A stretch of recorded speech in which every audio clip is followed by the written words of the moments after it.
get too hot under the covers anyway, you know.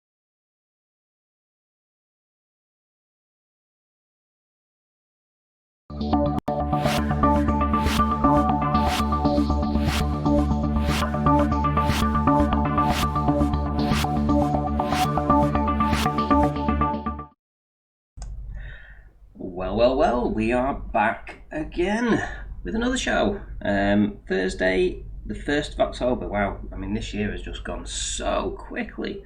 1st of October, I can't believe it. I mean, you just think to yourself, you just had Christmas, you know, or you just had Valentine's Day, you know, and look where we are now, October.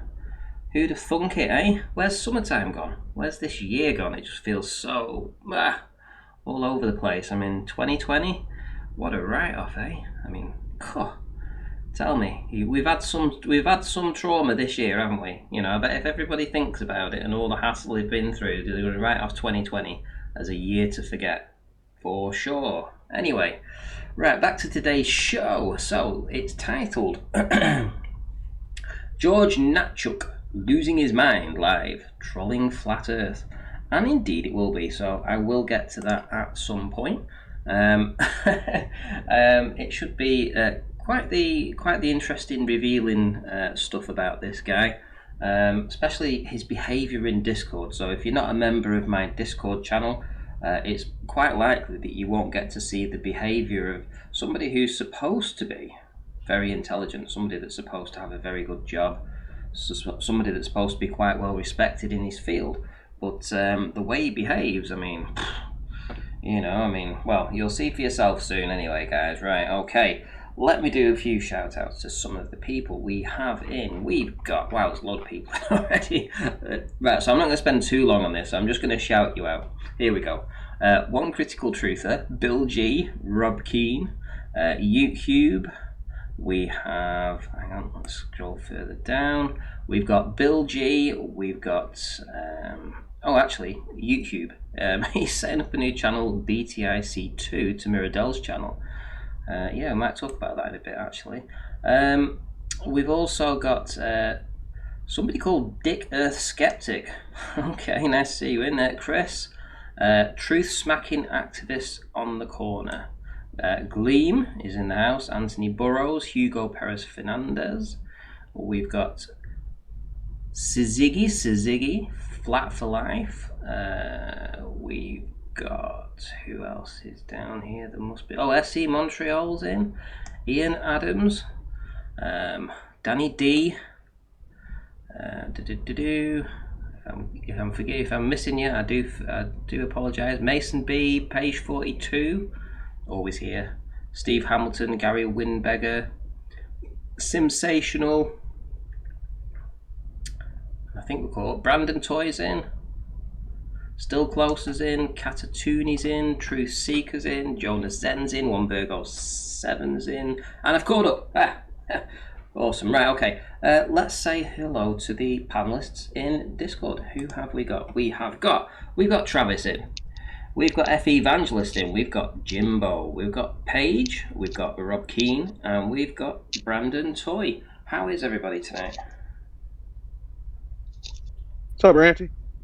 Hey. Excellent. This morning, tonight.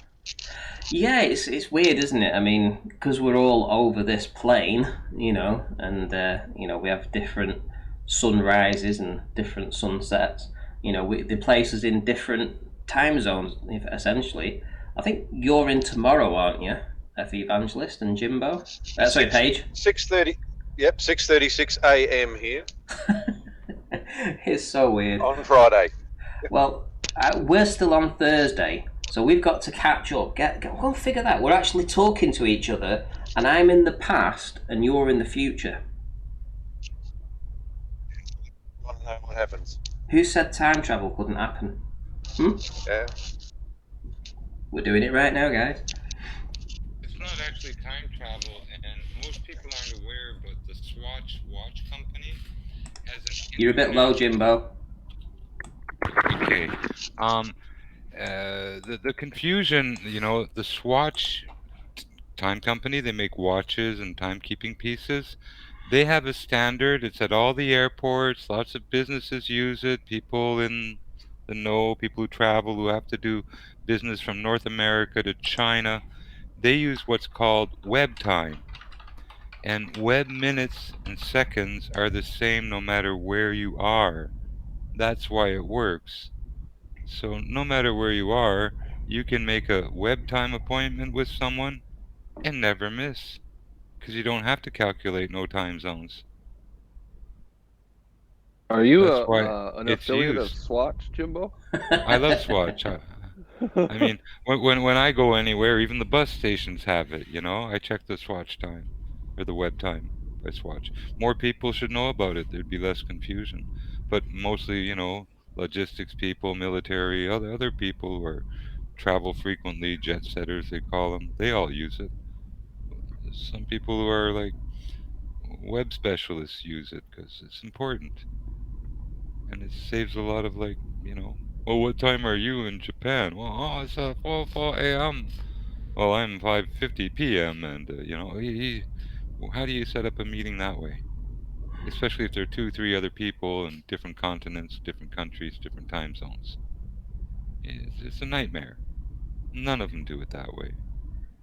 They go to Swatch, they download the Swatch web time, and they all use Swatch web time.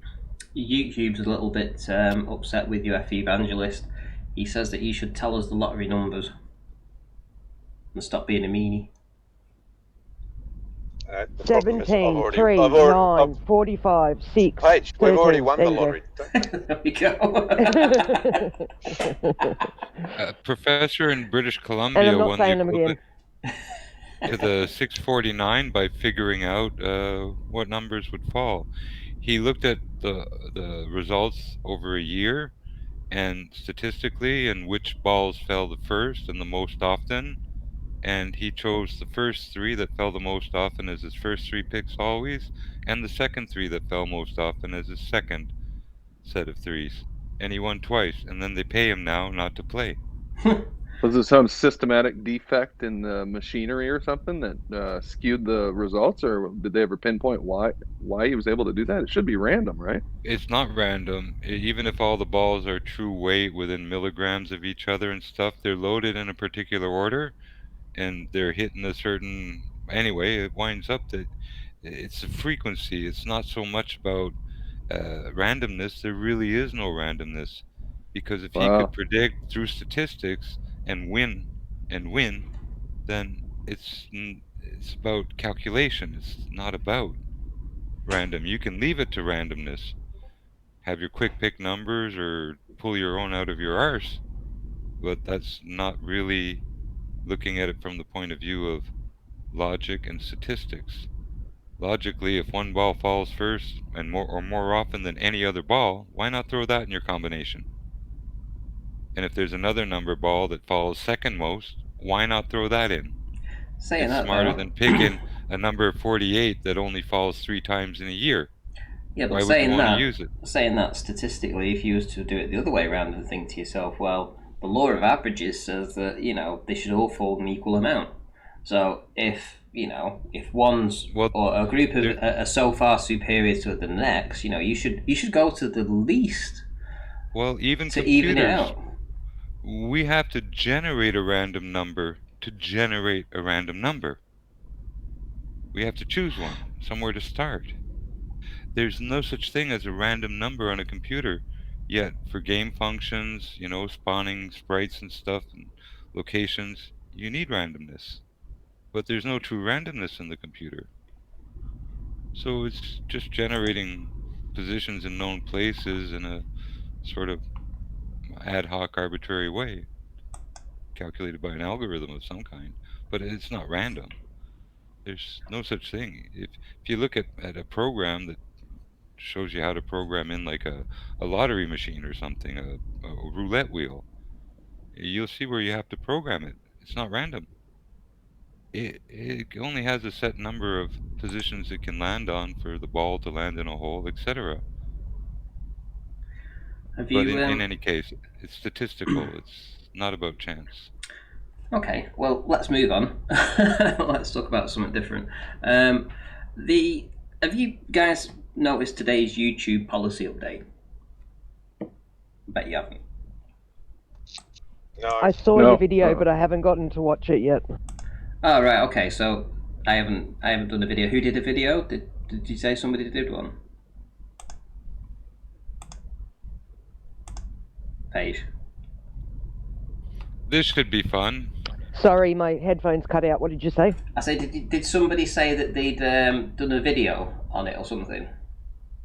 No, I thought your video, there was one that said something about changes to something. I thought that might have been what you were talking about, No. but I hadn't watched it yet. Right, no. Oh, no, okay, something no. different. Yeah, so I got an email through, and it was basically going through the changes as of 1st of December, so today. So I'm going to tell you, what the main one is. It says changes to the COVID-19 medical misinformation policy.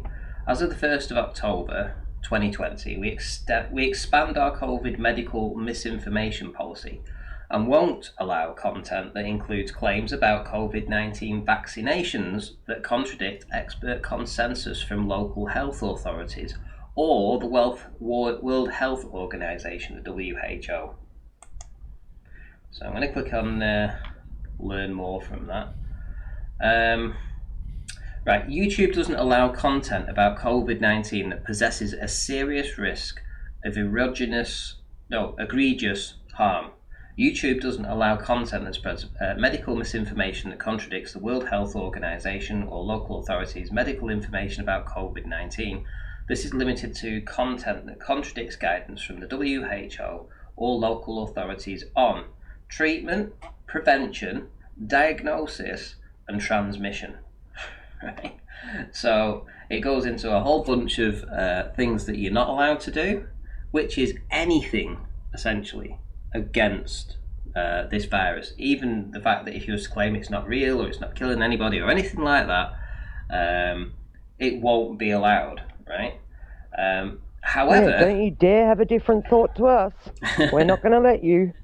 However, you are if you're in opposition. This is what this means here. So, educational, documentary, scientific, or artistic content will be allowed, right? So, we may allow content that violates the misinformation policies noted on this page if that content includes context that gives equal or greater weight to countervailing views from the local health authority, e.g. the CDC, or to medical or scientific consensus. We may also make exceptions if the purpose of the content is to condemn or dispute misinformation that violates our policies. This content must appear in the images or the audio of the video itself. But look at that. We may also make exceptions if the purpose of the content is to condemn or dispute misinformation that violates our policies. In other words, what they're saying there is that they will allow trolling to happen. Yeah, exactly. Under the guise of. In a sense, there's a way to talk about COVID without talking about it directly or using the word, and have full conversations about, virus and other stuff. Just don't touch that, and no, Well, I don't know. There's ways around everything. It doesn't mean that you really can't talk about virus and diseases and a lot of things that pertain to COVID, but just make it, in a sense, a roundabout way. Direct, but roundabout. Yeah, we shouldn't have to, though, should we? I'm not, absolutely not for 1 minute. I've studied virology and bacteriology a bit. I know enough to get around in a lab. Well, here's I know what gives. Here's the thing. I've worked with. Here's the thing that they're interested in is about these vaccines, right? So essentially, that's the main thing. It's about vaccines. It's nothing else. That's the main thing that they're talking about here is these vaccinations. But it goes into more detail about it. But vaccines is the main one.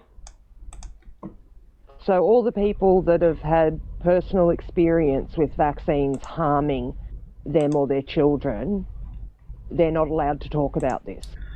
Well, how ridiculous. If it's to do with COVID, right? So what I did today is I had a little look around. Let me share my screen with you. So on Twitter, so this is some other stuff on Twitter.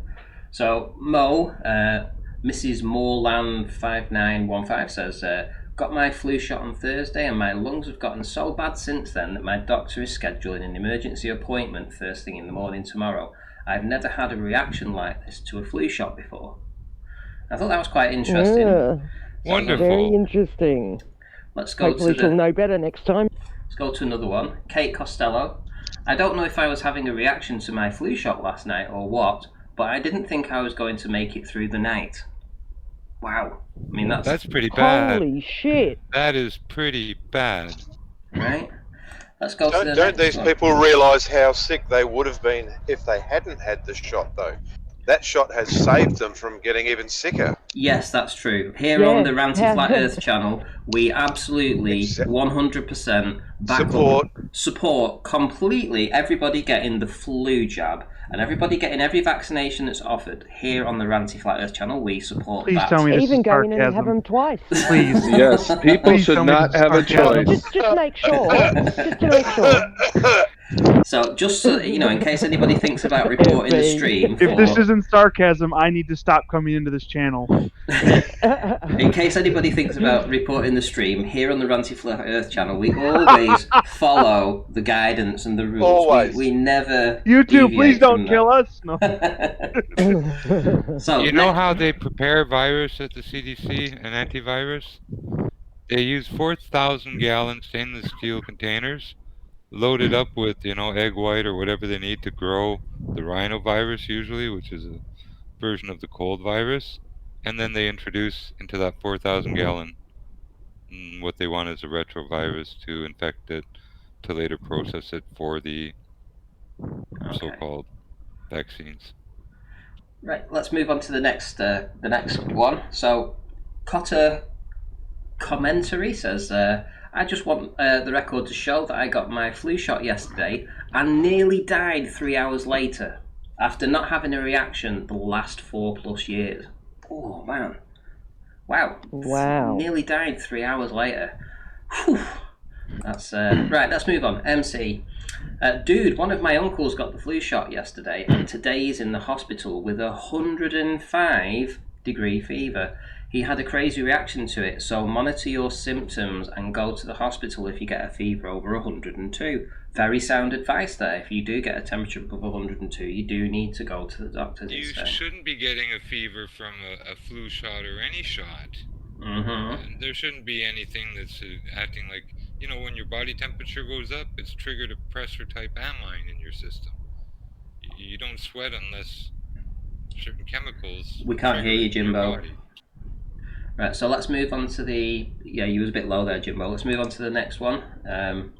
Does anyone else do this after getting the flu shot? Our doctor says I'm allergic to a preservative in the shot, and she does this every year apparently. It swells up hard, feverish at the site, and hurts. This year it's the worst it's ever been. Usually Benadryl, ice pack, and ibuprofen for a few days works, but the doctor had to call in a prescription for me this time, just wondering. And that looks pretty sore, I've got to say. Sounds like this year's flu shot is especially nasty. It does. Let's move Almost on. as if they want people to think that they're extra sick. Yeah, almost like they want to make people look like they're sick. Well, it's a good job we're not talking about the corona vaccination, because this is just the flu vaccination. Unfortunately, that didn't come under the terms and conditions of this month's terms and conditions on YouTube, so we are able to talk about this, which is pretty good. Next one says, I wish I had a dream, but I got my flu shot yesterday and had a reaction to it. I spent my night vomiting and after an empty stomach, dry heaves. Yet, wish I'd been dreaming instead. Wow, doesn't sound very nice. Coming there from Teresa. That's Teresa SM41S Cumming. Next one. I got my flu shot yesterday. Today, I could barely move my arm without crying. Anyone else having reactions? Ooh, sounds nasty, doesn't it, guys? Huh? This is just awful. This is this year's flu jab, guys. Well, better than us. Come on. Oh, well, True. yeah. I mean, if you want to be silly enough to go and get a flu shot, then you shouldn't be complaining when you get sick. Yeah, if you're going to be a guinea pig, then it's your choice and bad luck. Let's move on to Common American, who says, anyone getting a severe reaction to this year's flu shot? I have a severe rash, inflammation, blood oozing sores. Holy shit. Starting on the second week. Oh my god. Yeah, starting on the second week with medication, and it's not resolving the reaction. You might not want to take this year's flu jab shot. There are other medications that give shit. you skin diseases and bleeding out of the skin, so it's not unique. Right, let's move on. Troll Farmer says, I got a seasonal flu shot yesterday and by evening came down with a fever, chills, headache, cough, body aches and fatigue. Never had such a reaction. Anyone else? Sounds like there's a lot of mercury and thimerosal in this batch. That's almost like a chemical reaction, rejection and toxicity. Well, that's funny that you say mercury. Maybe it's got something to do with all this 5G shit they're setting up. You know, they're putting more heavy metals into our body. Well, they're not spraying us as much anymore now that they've shut everything down, so I suppose they've got to get it into us some other way, don't they? Well, usually, too, when they give you a shot, like, quote, your flu shot, they sneak in 5 or 6 others, however many they want, of other things. Yeah, you've got no way of knowing what they're putting into you. Like, You're just when you trusting go for what they say. a tetanus shot, there's 6 other things here in this town that they stick in your arm with a tetanus shot. I refused my last one when I actually asked the question, is it just a tetanus shot? She hesitated and she told me there's 5 other things. Well, what the hell else is in there? She named this stomach flu thing, this blah blah blah blah, this blah blah blah blah, this nursery thing, and you know where kids are and what? I don't go to So nurseries. that's forced medical procedures on you Well, with it's no sort of consent. lying and sneaking it in. Yeah, yes, you don't know. yes. Well, they probably get a certain amount of grant money or something if they get, shots. for sure. If they can write down, Absolutely. we gave this shot. Well, now they can charge Yeah. either the insurance or tell the government, give us this much money. Yeah, for the other And 6 times too. over. Yeah, exactly. That's scary stuff, man. You mean you went for a tetanus shot and they had 4 other things in it? 6, 5. Without others. they were gonna inject you without telling you. Yeah. Wow. They just call it the tetanus shot. In Canada, They do Jimbo. anymore, well, Ottawa. In Canada. Yeah. Shit. It's the same shot every Yeah, clinic. that should be enough to make even a normie sit down and go, hang on a minute, why would they not tell us and give us 6 different things in and tell us it's just one? Ask You them know, what if else is all then those things are helpful, Isn't and that there's nothing assault? wrong with them, why wouldn't they tell you? Yes, absolutely, it's assault. In Australia, people were being charged with murdering their children with shaking baby syndrome and stuff. And what it was, the babies were dying after they were given vaccinations. But there was a big Oh my cover-up, and God. people were going to jail for these murders by, doctors, clinicians, whoever was injecting the babies. I saw a story about a girl who went It's to jail very real. because they said In she shook her Australia, baby and she's... They Yeah, experimented on the people. Many babies died, and instead of blaming the pharmaceutical company that did this murder campaign, they blamed the parents. And the courts were happy to take money and find in favor of, oh yeah, they shook that baby to death after it got its Oh my inoculation and its God. brain swelled. And that's in Australia. That's your home. Let's do the... They busted freaking... Doesn't surprise me. Australia is one of the worst places for all this kind of Yeah, stuff. We seem to be a lab, they- total guinea pigs. They nuked and the wind blew over a few cities in Australia, all this radiation. And the people who died from it, they simply brought underground and roasted down their bones to measure how much, whatever uranium was in them and all this. That's Australia. Right, let's move on to this last one, and then we'll, we can round this section up. So, Tracy says, I'm pretty sure my shoulder is truly injured after a flu shot from last Monday, almost 2 weeks ago. I'm not really sure what to do about this. Seems like there's a lot of people making Twitter posts complaining about this year's flu jab. Well, thank goodness they are. Like, Yeah. I wonder if most people know that it's a one guess. person changes their mind and doesn't get it, then it's worth it. Are you guys aware it's a guess of what the flu, what they, what they do is they Yeah, find the year what's before. prevalent. Yeah, what the prevalent flu they think is, because there's many different strains, and they just pick one doesn't necessarily mean that's what the population's going to get. If I wanted to start a scare with, chicken flu or, bird flu, I'd poison a few chickens on a farm and film them, and then Chicken poison a flu. few chickens on another farm and say, oh, we did tests and it's avian flu. And then poison some pigs and say, "Ooh, it just jumped from them to them." Well, here's a farmer whose kid has a runny nose now. He got this freaking bird flu now. Oh, let's run with it. Yeah, but even if you take the injection, it might not be that strain, and it won't do nothing for you. Yeah, well, here's the thing. Other 5 other strains. Here's the thing, when you're guys. Looking at water in a vial, what they're saying today. You have no idea what's in it. No more than you do what's in a vial of the. Right. Okay. So what they're saying today is, well, not just today, but they're trying to get people to do to get these flu jabs, and they're running it by people with this narrative, and the narrative is very simple. They're turning around and saying that if you get the flu jab, you'll be saving lives for coronavirus patients, because you won't be able to get if you have the flu jab, you won't get the flu, which means that the beds that we would have given or had to have given to those flu patients, we will now have those beds available for the coronavirus victims that are going to be coming in. So, all those available beds that the people who've gotten the flu jab and are having symptoms are taking up. They apparently didn't hear all those hospital beds that are now not free. It's all coronavirus. They had the flu. They didn't get the memo.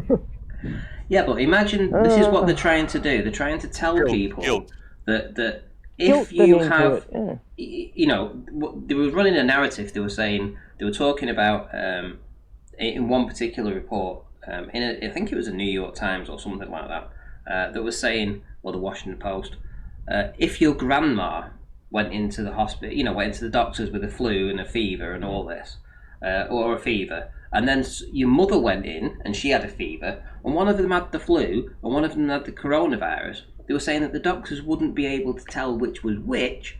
And if there was only one bed available with one incubator or one critical care bed to look after one of these people, you would then have to make a choice of which one of those people you allowed to live and which one you allowed to die. And this is how they were selling this is how they were selling it to people. And they were turning around and saying that, but you wouldn't have to do that if you had the flu jab, because then you would be protected from flu, so that anybody that just came in would be coronavirus victims, and we would know how to treat them. And if you get the flu this year, essentially you are taking up the bed of somebody else that would have lived.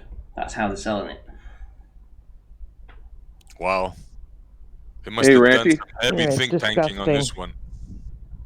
I just dropped 2 charts in your Discord in general. You might want to take a look at it when you're done talking about this. Pretty interesting stuff. Okay, so open link. Yeah. Okay, so I've opened up the first one. What's the first one for? So the first one is the influenza positive test reported by the CDC in 2019-2020. And if you look at the weeks down below, 2020-14, it starts to really drop off to almost absolutely no reported cases of the flu from the CDC. 2014, right? Okay, yeah. Yep. In fact, they had to, in the little sub-chart up above, they had to shrink this chart down, and some weeks there were 0 cases. And during the last, it looks like about 20 weeks, the highest total there's been was 25, and that was in the first week. And after that, there were like 5, 2, 1 cases. Now, the second chart is the 2018-2019, and that has a whole different scale. During that same time period, they're reporting anywhere from 200 to 600 cases per week of the flu. So kind of a strange difference between 2018-2019 and 2019-2020. So I don't know what could have changed between those 2 years. Anyone could, if they were a skeptic. Here on the Ranty Flat Earth channel, we are definitely not skeptics here. So, but we can play the skeptic, and we can turn around and say that, well, it could be then that they're not reporting flu cases or mistaking flu cases for coronavirus cases. Oh, Yeah. I could see how someone might think that. Yeah, that would Yeah. be. Oh, yeah. That I would could. never think that, but Yeah, we would never think that here, but that's a possibility. Yeah, that 3-car pileup with 6 dead was caused by corona. yeah, I've heard a lot of accidents, like home accidents, and just freak stuff being caused by coronavirus all the time. Like toddlers drowning in swimming pools and stuff like that. It's really sad. A Well, that wrestler black had woman got up. corona heart attack there, kind of thing. I forget his name. Corona heart attack. Oh, those are You know what I bad. was Numbers thinking, are way guys? up. Is it a coincidence that they just made this new policy now? And because I think the vaccine is coming out soon, right? So this is like a preempt. Don't even dare think about talking about it once it comes out. Yeah, yeah. I mean, Yeah, for sure. You know, I mean, yeah. Right. Let's move You on can't get to. coronavirus if you're dead. Have you guys been following George Crapsack in the Discord? George of the jungle. Have you been No. following him in the? No. Yeah. Oh, George, I've had some run-ins with George. Yeah. I just think he's insane, personally. So. Yeah, me too. He's absolutely nuts. Well, from about 5:32 today, for a couple of hours or so, I mean, he was literally losing his mind in the chat. And I think what had happened was, obviously, yesterday he came on the show, right? So he bumped heads with a few different people, and he got his arse handed to him on lots of different subjects. And and what he's doing here is he's venting his frustration. He is turning into a complete troll. It's blurry. People can't actually read it, I don't think, Randy. Well, I'm going to read it out for you. So it says, right, here we go. By the way, everyone in the chat that's listening, you're going to have to excuse my language because I am actually reading what George has put. Right, so this isn't me saying this. This is what George is saying. I'm just passing this message on. Right, so Gleam is full of shit as usual. He tries to blindside people with his bullshit citations by springing them in a discussion and make claims before one has a chance to look at the paper over. The paper Gleam brought up on spherical excess was one of the best examples of his incompetency. The best he has probably ever accomplished in data analysis is bookkeeping. This Gleam is so full of crap it is embarrassing. He has no qualifications to be talking about anything other than how incompetent he is. He is so butthurt that I have destroyed his electric universe bubble that he constantly feels the need to troll me. Right, that's Wow, one. some projection there. That's one rant. Gleam here? Hey? Is Gleam here? Oh, he is around. Yeah, I think he's in the chat right now, so he'll be listening to this. This will be quite fun. He's in the chat. He's going to join the panel. I tried to have a conversation with George about spherical excess last night, and he totally dodged it all. And then Negator tried to come in, and Negator with his little compression photos.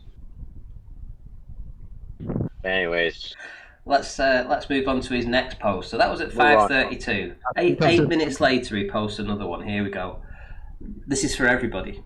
The whole lot of you are some of the most disgusting, undereducated fools I have ever come across. You all lie. You all cheat and bullshit your way along in these discussions. Rodney has not the surveying basics to make any judgment calls regarding long-range surveying on anything than possible plain surveying construction sites and backyard decks and slabs and slabs, and the same and even less for Rakia.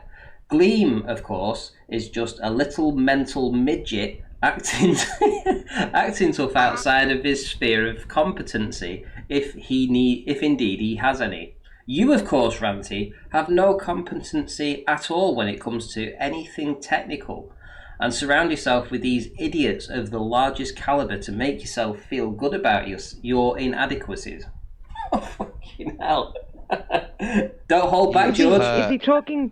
He's proper I hurt. think he's just literally talking about himself. It would seem so. He's expressing his own emotions about himself and doesn't even realise it. Who said that, Rumpus? This was George Nutsack. George. He's losing his mind. Poor George. To Gleam, seeing as you're here, actually, Gleam, this is to you. To Gleam, you're one of Everybody hurt.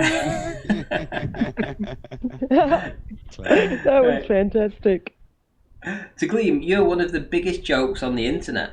This paper on spherical excess is now the 5th paper you have sprung on me in recent years that clearly shows your incompetency to read, which I doubt you do, and understand the contents. In short, you are an incompetent fool that talks a good talk to snow under the ranty audience. Let it snow, let it snow, snow. Oh, it gets better, right? So now he's losing his shit big time. Okay, how about on your show tonight? Bring that son of a bitch Gleam on, and I will show how little he knows. I'm here right now. Here we go. Much proof will be presented. Yeah. I saw a gauntlet fly on the floor. I saw that too. So he's going to bring his proof as Flash well. Gleam's face first. Much proof will be presented. All I needed was just a bit of time to look over Gleam's citation to realise that he understands nothing. Your Rodney is just works for a plain surveyor at best. Real surveyors have good understanding of the mathematics involved, and he understands none of it. Now, you noticed he's attacking the people last night that royally owned him. Yeah, he's hurt bad. Oh, You can see it. You know can't- what really hurts? Yeah, he got taken to school. These people who drown out the conversations, like him and others, you know, it's when someone else who really knows something is able to drown them out and keep talking through and getting their point across. Those are the people they want dead, lynched, stabbed, hanged, hung out to Exactly. dry. And they hate them. I like them. Good for them. Here we go. Gleam is a goddamn incompetent fool. And then he's responding to WS. He says, I know and remember that. Rodney is just like Nadell. So obviously he's talking about Bob here. Misrepresents himself and his ability, making claims that he will not back up. And this idiot fool Ranty believes him. Don't forget, guys, this is him talking about this on my server on Discord, right? The same guy that I allowed to come into this chat and talk to us, right? This is what I'm allowing this guy to do and talk and have been to everybody, you know, in this arena, you know. But this is him turning. Stupid and dummy, and Yeah. you know, including you. Rodney most certainly does not make maps as claimed. Right. Okay. So that will be an interesting rebuttal if it's ever can be proven. If Rodney ever gets around to showing him up for that. So he says that there's no doubt about that. At best, he assists map makers. Right? These FEs are liars and con men. Wow. He goes on. Yes, the flat earthers are incompetent liars and con men. They lie and they cheat and they make shit up. They misrepresent their credentials to project an air of expertise they do not have. They present experts that are not in any way experts in the subject they are talking about. Most, if not Does all, he of happen them... to mention what we're supposedly gaining? No, he doesn't. He's just We're venting. just sitting here talking to each other. What exactly are we getting out of this? It's not like you see a whole bunch of big money super chats coming in. Like, what is this? Yeah. I've actually lost. You know what I'm saying? Like, there's personal gain in truth, but in financial and blah blah blah, I haven't gained any financial gain or, you know, from any of what I say. If anything, I've lost. So. But You the do. ball One thing side I do- does, don't they? One thing I do Shout want out to to say Ricky about Life. Go ahead. Shout out to Rakia. Oh yeah, anytime you want to do that. Yeah. But one thing I want to say about establishing a horizontal. Let's say you do it over 200 foot. You can move whatever tool you use to establish that horizontal. It doesn't matter what's under it, where you set it up. When you shoot back to that horizontal and take 2 or 3 points to get your level, you can extend that in any direction as far as you want, moving your machine as many times as you want.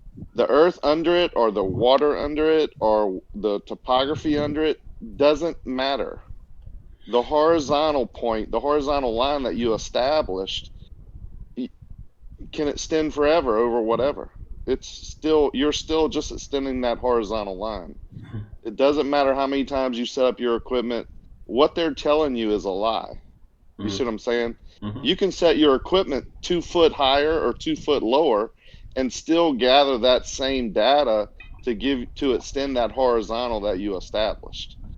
And you can do this forever. You're only limited by your, where you can travel, or what I'm saying, your topography of the land or whatever. Yeah. Well said. Right, let me finish up with his rant, and then we'll move on a bit. So, and real quick, do you remember when he did this after the ice? He was so sure that ice froze from the bottom. He did the same thing. He went into Discord and started ranting on everybody how stupid we were, how we don't understand him, and he said that it's from the top, but from the bottom of the ice. This is classic George. Right, here we go. Most, if not all, of their experts are liars and con men, like Chris Van Matry and Bob Nodell and others. FEs lie and cheat to support their narrative. In short, they are scum of the earth. Get that? Wow, I mean, God, this guy is really salty, isn't he? In short, they are scum of the earth. And then he goes on, of course you would not. I have been in this game for years now and have seen the deception of Bob Nodell and other FE notables, and now Ranty. Ranty has become one of the most odious, lying sons of bitches in Flat Earth. Oh my goodness. Yikes. I mean, are we really going to take this much longer? Like, we do have the option to tell these people, hey, look, we can find out what you think through your little trolls that come on this show. We don't need to actually let you on here. We know you're going to go and talk to them. We'll find it out some other way. We do not need this bullshit. Can I defend my little name mentions, if that's okay? And just explain exactly why George is so hung up on me. Cast your minds back to I doubt anyone will remember this, but there was a time when you allowed George to come on and do some hour presentations with his whiteboard. If you remember that, one of them was I remember them. Coriolis effect was one, and then what you did is you invited loads of people in afterwards to ask George questions and go through stuff. And I said, it's got nothing to do with the Coriolis. I want to actually ask George about a previous video that he's got up on his channel that's basically claiming to debunk the electric universe. It says dominant force in the universe is gravity, not an electric universe. Now, I'm not an electric universer. I'm not a Mr. Grimm. However, I am a keen core proponent of electric being the most tangible force and gravity not being a force at all. So put it this way, I believe gravity is related to the electromagnetic force. However, it is not the electromagnetic force. So I said to him, why have you used simple electrostatics as your equations? Because the electric universe themselves use plasma equations, which is basically gas in the background of space. So discharges and charges and motion through that way, as opposed to gravity. Now, he has, when I actually said that, I said, if I can just share my screen here, Ranty, because this was the exact same thing, and I wish I could have the patience to go back and bloody find where the actual, or what video that was, because this is his video. And in the electric universe, there's two main core proponents, which is Donald Scott and Wal Thornhill. And another physicist actually made the same mistake that George made, and he used simple electrostatics. And this was the only sentence I tried to get out, and he stopped me about 30 odd times, and I give up in the end and just chucked another paper at him, which he keeps on thinking, and Rumpus says, oh, it's your favourite paper. It ain't at all. It's a toy paper that I just chucked at him to shut him up. But it says here, Don Scott has replied to the physicist challenging them with the electrostatics. Wal Thornhill has already referred Thomson to the low pressure gas discharge physics as being the appropriate model to use, not simple electrostatics. So I cited this to George, and he has no comeback whatsoever. All he done was these three things. One, blame Grin V, saying it was Grin V that said it was electrostatics. I actually got Grin V on a live hangout one time, and he said absolutely not. He would never say that because that is not how the electric universe works. And then he says, well, I haven't got time to go around and research all this stuff, even though on that same live stream he said, I'm a world-renowned researcher, yeah, when it comes to electronics and whatnot.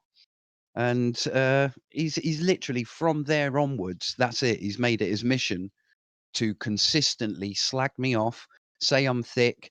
Him and Rumpus have basically put their minds together to try and debunk two papers I've cited, which have basically suggested that electrostatics are gravity.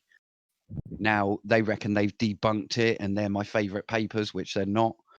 But they have to put this emphasis on it because not one of them can answer why he used the wrong model. Look, the best they've got is to just say they are wrong. I mean, Rumpus came in, right, and in the past 3 shows that he's been in, he's basically called 4 experts. Yep. And said that they were all wrong, right? 4 experts to say that they are incorrect and he's right. And absolute nonsense. It is nonsense. How can you do that? How can you say, right, I've got a, well, this is why, because he's got a qualification in deflection. That's why. Magnetic deflection or some shit, he said, didn't he? Mm-hmm. And it is literally, it's exactly that. Him and George are both like this. You give them any topic, and automatically they are the smartest person on that topic in the room, no matter where that room is. And then you start going, okay, you don't trust none of us, so I'm going to cite NASA. Oh, all of a sudden, NASA lies. It's like, what the hell? You literally support these guys, and now you're chucking them under a bus because of your own ego. And you think that you are actually, it's Dunning-Kruger. That is the proper clinical display of Dunning-Kruger. So, I'm just pouring myself a beer tonight for the first time in a while. I haven't had a beer in ages, so... Oi, oi. Oi, oi, having myself a beer. Ian Adams in the chat says, what a sad time for Rodney out of Only Fools and Horses. Do you know him? The actor Nicholas Lyndhurst? Dave. Yeah, apparently his son has died aged 19. Wow. He's only got 1 kid as well, and I only looked that up about a month ago to see, So he's had 1 kid, I think, and yeah, he's died at 19. Poor lad. Damn. Sad. Anyway, just thought I'd say that. Right, let's... I was going to say now, there was something I was leading on to. Brandon Toy, yeah, that was it. So, yeah, so the reason I'm bringing this up tonight is because in my Discord and on my Facebook group and in the chat, essentially, in the chat as well, unless you're an absolute troll, which, to be honest... You have a Facebook group? Yeah, I do, yeah. So I'm a busy boy. I didn't know. I'm a busy boy. I'm gonna get in. Can you link that somehow? Yeah, they're in the show. They're in the description box underneath my shows. I'm gonna have to check that out. Yeah. Cool. So, Sorry, I'm on mute.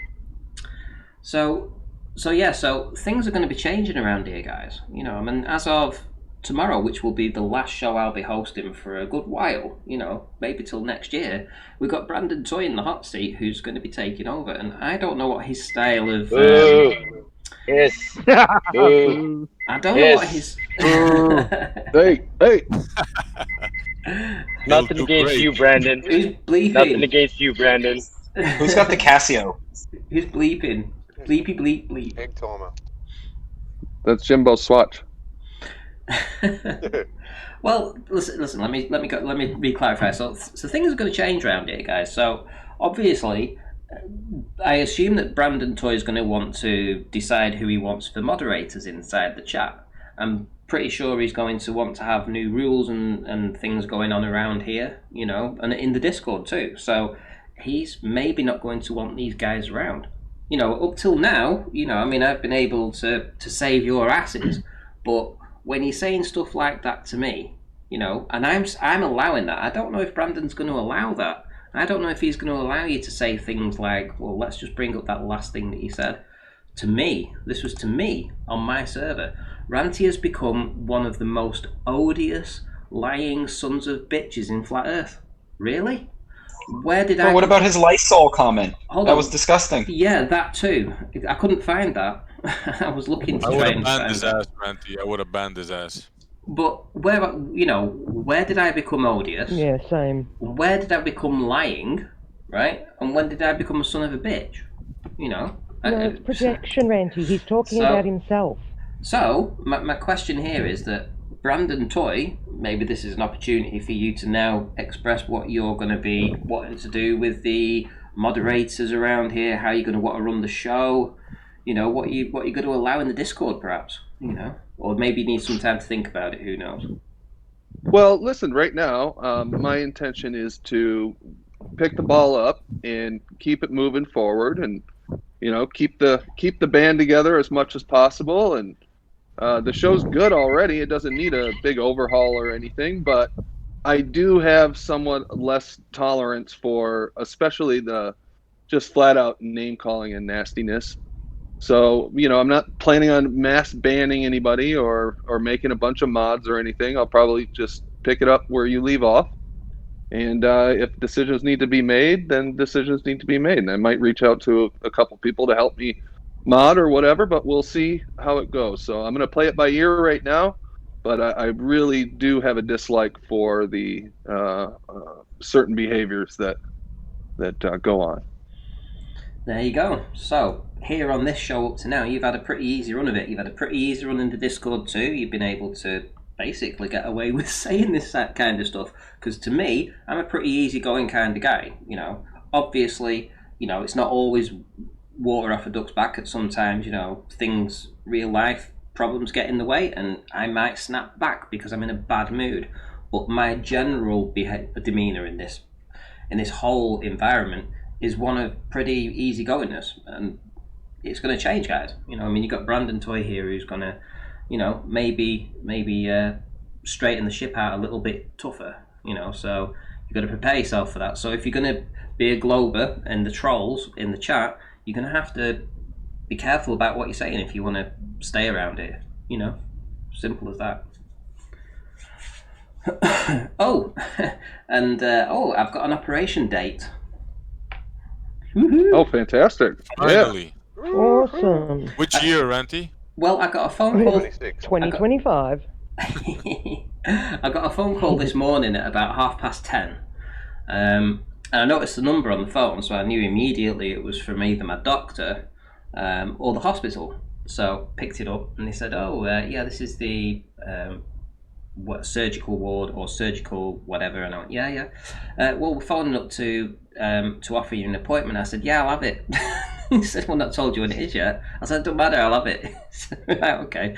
So I've got it on the 13th of this month. So what? Oh, that's No fantastic, man. Yeah. That's Wow. great news.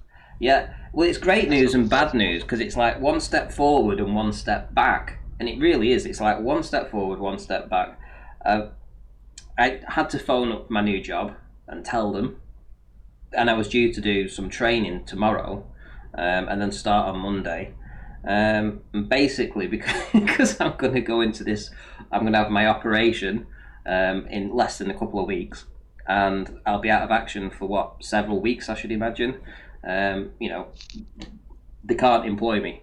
So it's like Renty. one step forward. Oh my gosh. One step forward and Renty, 2 steps back. Will you be good to go after a few weeks? Yeah, Like, maybe 6 or 8 weeks, perhaps. Yeah, I would think. Okay, But- so So I'd I'm- have you to can do stay your on job YouTube. again, no? if it was a choice between my operation or the job, well, obviously I'm going to have the operation. You know what I'm saying? So Good choice. Can I suggest something, Ranty? A few Yeah. years ago, I saw something on the moon and surgery and how different phases of the moon. Hey, who said something? what affects your mood? No, no. Affects your surgical outcome. Like different phases can cause more bleeding and things like that. Like the moon has a physical effect on our bodies. All So right. there's you can look. I'll have a look and see if I can find it for you. But there's a whole chart basically, showing I'll you. have no. I think it'll be there'll be no moon because it's a full moon now, isn't it? So Yeah, it's a full moon now. so in I think it was a full moon that was the worst. Oh, so right, maybe well, that's new moon good. might be the best. yeah, that's good. I think it only affects horses. Oh, So Jimbo, you're a bit low one there, mate. biological thing and nothing else? Rubbish. Yeah. Well. So yeah, like I say, one step forward, one step back. Yeah, onwards and upwards. So nothing's gonna, I've got no plans to change anything with the YouTube, so don't worry about that. But the good news is, once you're healed, you know, by the new year, you should be able to be at full range of motion again. Yes. So you can start painting. So Back that in is the new good. year. Your old job. Yeah, exactly. Because everyone wants, sort of like February time onwards, February, March. That's when things start to pick up again. Things always seem to die down. Decorating, around. Well, up till Christmas, it's normally even coming up to Christmas. It can be quite busy because people want things done just before Christmas. But January, most of February is normally the quieter month. So I think maybe all in all, it'll give me a good four months of healing, which is probably what I'm going to need. Because I don't want to rush straight back into it. So yeah, it'll be good. And I'm looking forward to the time off, from the YouTube, and from that. So. It's all good. It's all going to work out. I'll still be doing my videos, like I say, but I won't be doing these shows. So, it's all about getting your mind back in order and your body back in order. So, one step forward, two steps back. But at least I'm getting healed, and if I'm also getting my mind in a better space too, then everybody's. It's a win-win, isn't it? For me. Yeah, that's fantastic news. Good news, bro. Yeah. Yeah, and you shouldn't get into an argument if you're recovering from any surgery, because you're just your blood pressure is gonna go up, and then it's gonna cortisol, and it's not good for the recovery. So, just being around, sometimes just even listening to the people, like listening to Rumpus. Yeah, I wouldn't even do it. Yeah, somebody said, "Are you having keyhole?" I don't know, to be honest. They haven't told me the size of this hernia that I have in the middle. I've got 3 hernias basically, so I don't know. They haven't really told me. I had one appointment. I went twice actually to see another one, but she didn't say much. But the first one said more. Said, "Oh yeah, well we'll do this and we'll do that."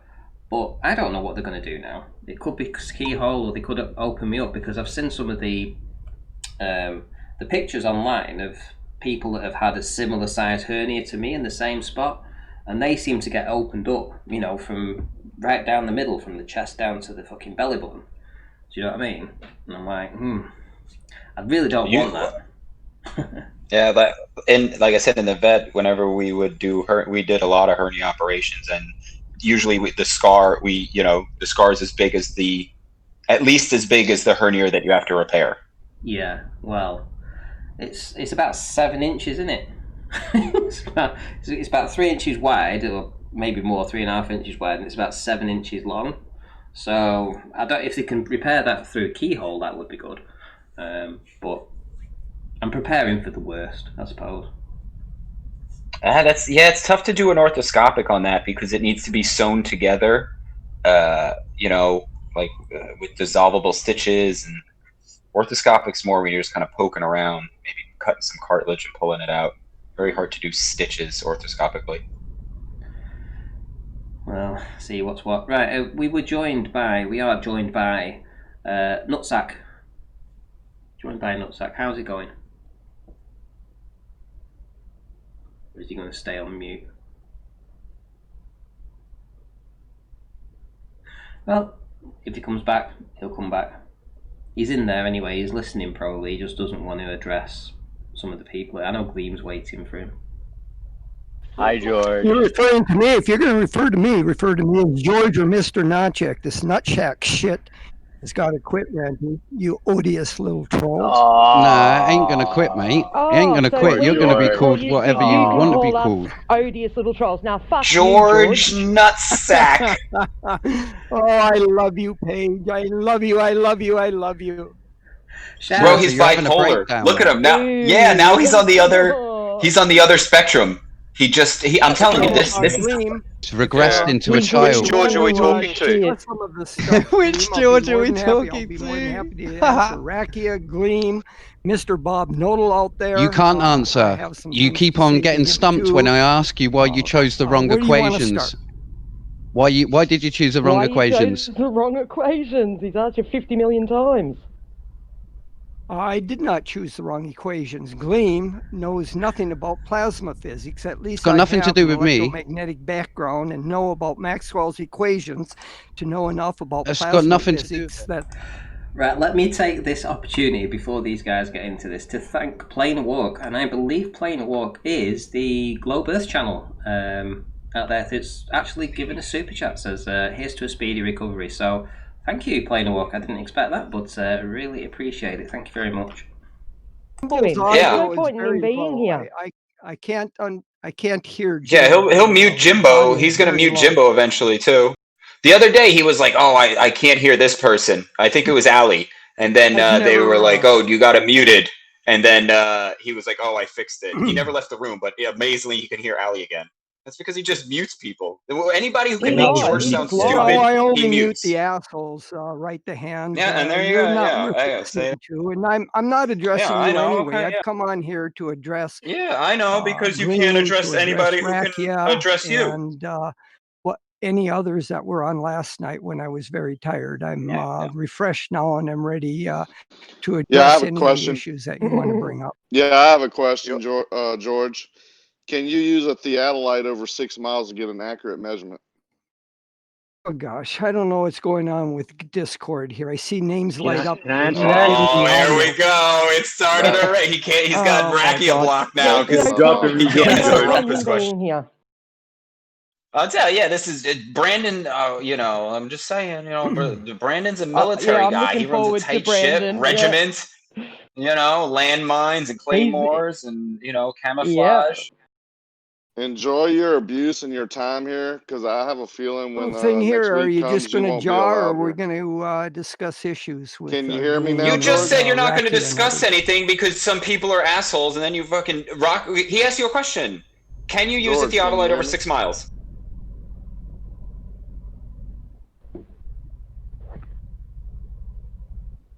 George, can you use the theodolite over 6 miles? Very simple. Yes. Well, you can laugh all you want. Accurate. I He do said it. Jesse accurate, does it. not just- Other geodesic Is that in the one surveyors do shot, it. George? Is that in the one shot? You know, when you shoot it, so you can shoot for 6 miles with one shot, not increments, not Well, it chains, different depends on chains. what No? you do. A theodolite is primarily used for measuring angles. You can very easily measure angles over 6 miles. How accurate is that then, George? How Depends accurate is a upon how theodolite accurate over 6 miles? How accurate is a theodolite over 6 miles then, George? In what regards? Accurate as in giving a proper result, like angular, measuring the Proper result. angular. Come on, Ali. What The are you angular, doing? Measuring right, the vertical angular angles, horizontal size. angles? Right, Are you trying to measure sorry. differential Right. vertical Okay. heights? What do you want to measure? Okay, yep, okay. All the Okay, different types of vertical height. measurements give you different accuracy. Vertical height, capabilities. George. There you Yep, go. George, vertical height. Vertical height. Can it measure vertical height over 6 miles? Oh, very easily, because that's a differential measurement. Right, and how would you do A that, George? differential measurement knows out the refraction. Yeah, Don't you but how would understand you do that, George? Explain the you do process. that, you would take your theodolite, you'd first zero it out, you'd aim it at a target to calibrate it. You want to first make two measurements. You want to make a foresight measurement to a mark, and then flip the scope and turn the theodolite 180 and measure the angle, and you sum the two angles to see if they sum to 360 degrees. If they don't sum to 360 degrees, then you have to zero out your theodolite by What shooting a about mark. distance, George? What about distance to your target then? How do you measure that? A theodolite No, you doesn't would do need distance. to know, dude. Stop then. You would need to know how far away it is for the angular resolution, because you're going to get it getting smaller and smaller, right? So you would have to know Well, yes, for of course, attain you're your. Wait a minute, gonna know that a to priori. ascertain right? Wait a minute. To ascertain the actual angular size of that, you would have to you have to know measure one the of two distance. things. Either you have to know the height of the distance. object that you're measuring to get a differential angle measurement so you can calculate the distance, or you know the distance so that you can determine from the angular Whoa, that's differential wrong. measurement so that Wait a you can minute. get No, the no, height. no. You can't. Allie, why don't you shut up and let me finish No, George, talking George, before you... because you're talking shite. Allie, I'm not going You to talk can't. to you if you're going to be interrupting.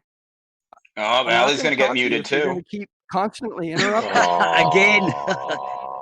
Right, but wait a minute. Listen. Oh, If you're saying, right, wait a minute, you have to determine the distance before you can determine the height of that, though. The angular, the correct angular size, because you would have to scale down what size, what angular size that would be at that distance. New. You're not telling me Yeah, anything but you just new. said, Of course you do. George, but you just said that you could measure the angular size of that and determine the distance. You said you need to use one of two things. You need to know the height or the distance. Yes, right? of course. But that's wrong. No, it isn't. Because No, if you're looking, wait a minute, can I finish, George? Hey, Allie, don't you understand? Look, empty your, the listen, perspective empty your equation is continent to knickers. get the distance Look, out to something. You either Stop know its talking height and over him, divide by the George. angular measure, or if you have the distance and the angular measure, you no, can you get need what the the height distance. is. That's bollocks. That's bollocks. You need the distance to determine how far that object will shrink in angular size. You No, you dick. don't. Look. Oh, yes, you don't know do. Yeah, you do, George. You need the distance, George. There's You're three parameters. Because if you don't have the distance, the sun and the moon, If the you sun and the want to moon could be the know same if size you without want the to know distance, the Georgie physical boy. height of something, Allie, you either know you have to know two things: the distance, and Oh, you two have to know things the now. angular size. Oh, There's he two just different ways There we to do go. this. himself.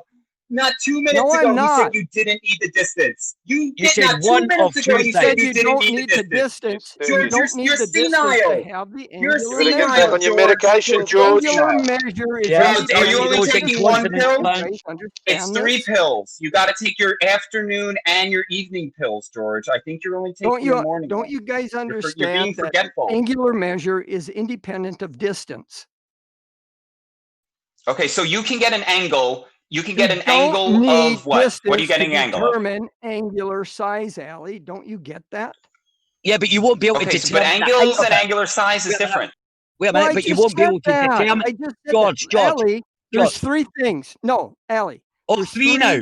There's Oh, three there's things three that things. go on. Bro, it started at Angular one. measure, That was all you needed was the height. and you Now have it's the height height and of the object. distance. If What you else know is? two of the parameters, you can get the other third.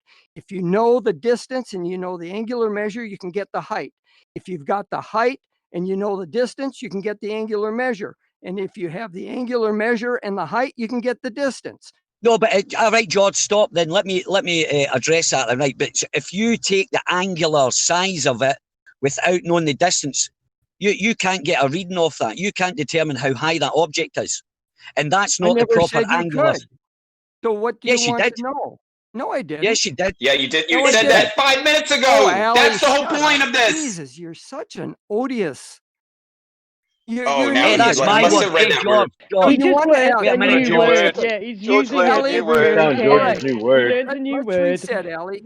Ask your. Wait a I'm gonna go minute, wait a listen to minute. the You YouTube. wanted to I'm going back know to listen to the you. I bet you he said it. accuracy. All right, I said the accuracy depends on which parameter you're trying to measure. If you're trying to measure angular size, then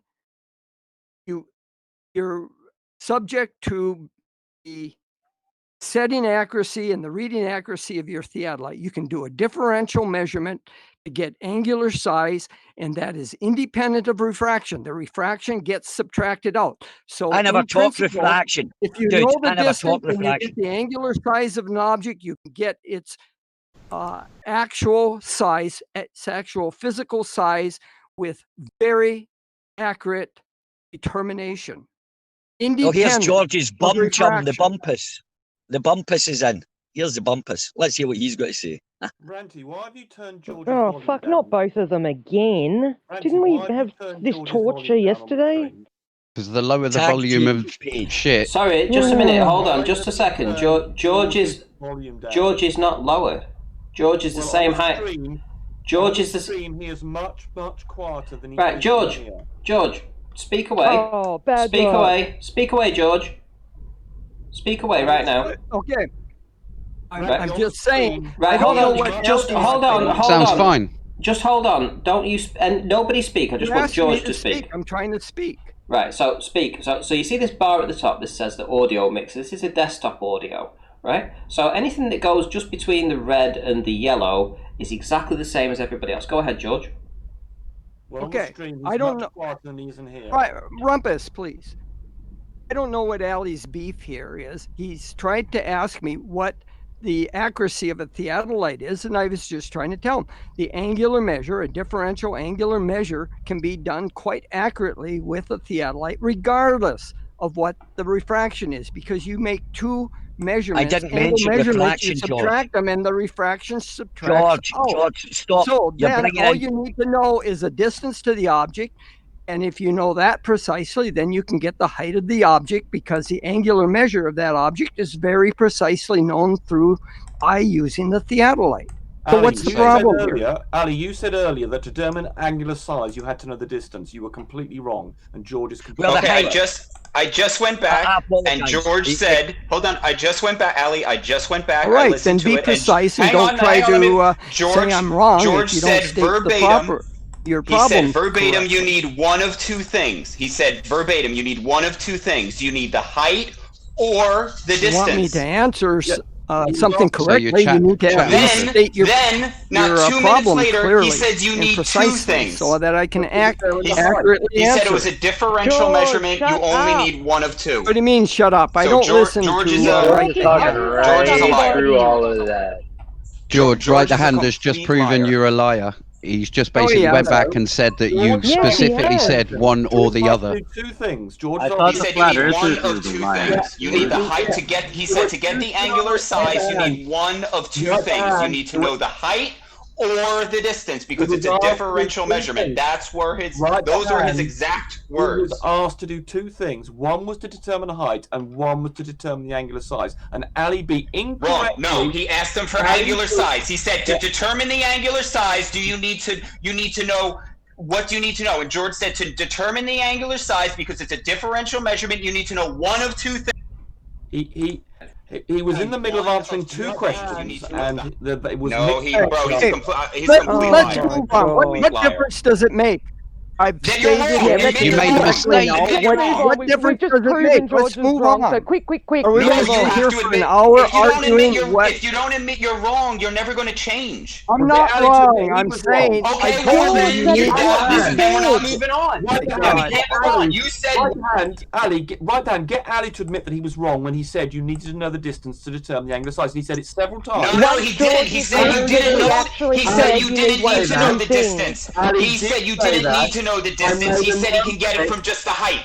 George said you can get it from just the height. This is why we're calling him out right now, because he's a liar. Of what Ali said, and he specifically said on several occasions. Ron, but you weren't even here, bro. I was listening So anybody. Can we? Yeah. I was listening to the stream, and Ali B Shut said up, on Rumpus. at least 3 occasions that you Shut up, needed Rumpus. to know You're chatting rubbish, the mate. distance You're chatting to rubbish, Wait a Rumpus. minute, wait a minute, angular wait a minute. size. I'm getting So are you going accused to of ask something here. Ali B Guys. to retract what he said? Right, okay, right, listen then. Right. I'll retract what I said then, Rumpus. You happy now? Yes. Now, George. Happy? Now, George. You happy, Rumpus? I'm very Yeah? happy. Right, there you go then. Right, let's move on. Now, if George I doesn't agree. do it, Let's though, just move on. I mean, this is nonsense discussing whether I misspoke or not. All right, I may have misspoken at Well- one time, but I went ahead and I said there are 3 parameters that you have. You have Why couldn't you distance, just you have admit that angular at the size, and you beginning? have height. If you know any Why of couldn't you just say, any oh, Yeah, but two, you lied. you can Sorry, determine yeah, it. you Oh, need shut both, up, not Paige. one or My the other. God, you're an annoying, rude woman. George, you stop you Why interrupting. couldn't you interject just say I with was irrelevant wrong? information. Trigger and George in the randomly house. No, it's not, because and it it's didn't annoying. me. Right, You know everybody you shut spoke. the fuck up. Come on, every one of guys. you. Yeah. Every one of you. Yeah. Every one of you needs to just... You're all fucking arguing over each other, and it's turning into a shit show. Right? That's So because the let's people go back keep to... interrupting. Right, let's go back to the original people that want... George wants to come in, and he wants to have a discussion with people about some of the stuff that went on last night. We've got Ali B, we've I got have the Gleam. original question. We've also got Right the Hand in here and Somebody else. Who said that? Who was that? Was that I you? had the original question. My Right, request Rakia. here. Right. So let's get some order. Right. So go ahead, Rakia. Ranty, my request is that you moderate this. Is that Right the Hand had nothing to do with the discussion last night. I do not care to talk to Right the Hand.